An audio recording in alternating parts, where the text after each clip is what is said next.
अस्सलामुअलैकुम। अंजुम नूर से मिलने जुल्फिकार के घर पहुंचती है, मगर जुल्फिकार का मूड बहुत खराब होता है।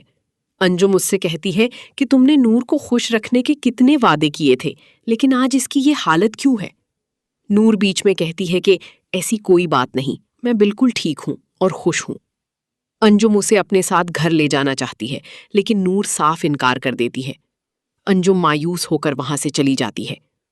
इसके बाद नूर जुल्फिकार से पूछती है कि आखिर आप चाहते क्या हैं? आपकी वजह से फूफो भी बहुत परेशान हो गई हैं।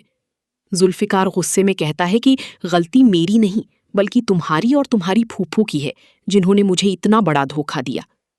नूर कहती है कि वो बेगुनाह है और अपना यकीन दिलाने के लिए कुछ भी करने को तैयार है।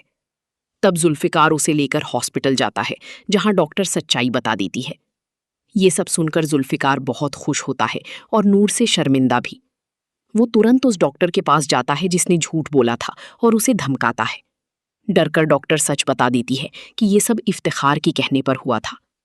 ये सुनकर जुल्फिकार गुस्से में भर जाता है और नूर को लेकर घर वापस आता है।